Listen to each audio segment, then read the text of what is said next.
ತಲೆನೋವು ಬರದೇ ಇರೋರು ಬಹುತೇಕ ಇಲ್ಲ ಅಂತ ಅನ್ಕೊಂಡಿದ್ದೀನಿ. ಒಮ್ಮೆ ತಲೆನೋವು ಬರುತ್ತೆ, ಕೆಲವರಿಗೆ ಅರ್ಧ ತಲೆನೋವು ಬರುತ್ತೆ.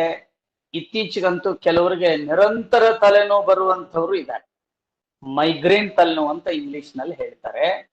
ನಿರಂತರ ಇರ್ತದೆ, ಹಿಂಬದಿಯಲ್ಲಿ ತಲೆನೋವು ಇರ್ತದೆ, ಮುಂಬದಿಯಲ್ಲಿ ಇರ್ತದೆ, ಅರ್ಧ ತಲೆನೋವು ಬರುತ್ತೆ. ಈ ತರ ತಲೆನೋವಿಗೆ ಏನು ಮನೆ ಮದ್ದು? ನಮ್ಮ ಮನೆಯಲ್ಲಿ ಇರೋದಲ್ಲ, ನಿಮ್ಮ ಮನೆಯಲ್ಲಿ ಇರುವುದೇ ಮದ್ದು ಹೇಳ್ತೀನಿ ನೋಡಿ. ಆ ತರ ಬಂದ್ರೆ ಯಾರು ಬೇಕಾದ್ರೂ ಉಪಯೋಗಿಸ್ಬೋದು, ಮತ್ತು ನೀವು ಯಾರಿಗೆ ಬೇಕಾದ್ರೂ ಅದನ್ನ ನೀವೇ ನಿಮ್ಮ ಕೈಯಿಂದ ಹಾಕ್ಬೋದು. ಈಗ ಅರ್ಧ ತಲೆನೋವಿಗೆ ನೋಡೋದಾದ್ರೆ ಎಡಗಡೆ ಅರ್ಧ ತಲೆನೋವು ಬಂದ್ರೆ ಬಲಗಡೆಯ ಮೂಗಿನ ಒಳಗೆ 2 ಹನಿ ಜೇನುತುಪ್ಪ ಹಾಕಿದ್ರೆ 5 ರಿಂದ 10 ನಿಮಿಷದಲ್ಲಿ ಅರ್ಧ ತಲೆನೋವು ಕಡಿಮೆ ಆಗುತ್ತೆ. 2 ಹನಿ ಜೇನುತುಪ್ಪಕ್ಕೆ ಎಷ್ಟು ಬೆಲೆ? ಜೇನುತುಪ್ಪ ನಮ್ಮ ದೇಶದಲ್ಲಿ ಅಮೃತಕ್ಕೆ ಸಮಾನ.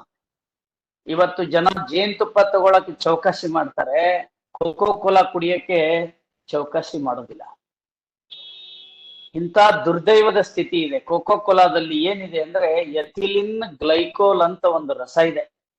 ಅದನ್ನ ಡೊಮ್ಯಾಕ್ಸ್ ನಲ್ಲಿ ಮತ್ತು ಪಿನೈಲ್ ನಲ್ಲಿ ಹಾಕ್ತಾರೆ. ಅದನ್ನ ಇವತ್ತು ಕೋಕೋ ಕೋಲಾ, ಪೆಪ್ಸಿ ಕೋಲಾದಲ್ಲಿ ಹಾಕ್ತಾರೆ. ಜೇನುತುಪ್ಪ ನಮ್ಮ ದೇಶದಲ್ಲಿ ಅದ್ಭುತವಾಗಿ ಸಿಗುತ್ತೆ.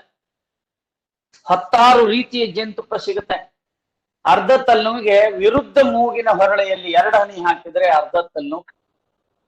ನಮ್ಮ ಹತ್ರ ಜೇನುತುಪ್ಪ ಸಿಕ್ಕಿಲ್ಲ ಅಂದ್ರೆ ಹಸುವಿನ ತುಪ್ಪ ಅಂದ್ರೆ ಆಕಳ ತುಪ್ಪವನ್ನ ಹಾಕ್ಬೇಕು 2 ಹನಿ ಮೂಗಿನಲ್ಲಿ. ಜರ್ಸಿ ಆಕಳ ತುಪ್ಪವನ್ನ ಹಾಕಬಾರ್ದು. ಜರ್ಸಿ ಆಕಳು ಅದು ಆಕಳಲ್ಲ, ಅದಕ್ಕೆ ಇಂಗ್ಲಿಷ್ ನಲ್ಲಿ ಪಿಗ್ ಕೌ ಅಂತ ಕರೀತಾರೆ. ಅದರ ತುಪ್ಪ ಹಾಕಿದ್ರೆ ತಿರ್ಗಾ ತಲೆನೋವು ಶುರು ಆಗಿಬಿಡ್ಬಹುದು. ಅದಕ್ಕೆ ನಮ್ಮ ದೇಶದ ನಾಟಿ ಹಸು, ದೇಸಿ ಹಸು ಅಂತ ಏನ್ ಕರೀತಾರೆ, ಅದರ ತುಪ್ಪವನ್ನ ಅದೇ ರೀತಿ ಎಡಕ್ಕೆ ಬಂದ್ರೆ ಬಲಕ್ಕೆ, ಬಲಕ್ಕೆ ಬಂದ್ರೆ ಎಡಕ್ಕೆ ಹಾಕಿದ್ರೆ ಅರ್ಧ ತಲೆನೋವು ಹೋಗುತ್ತೆ.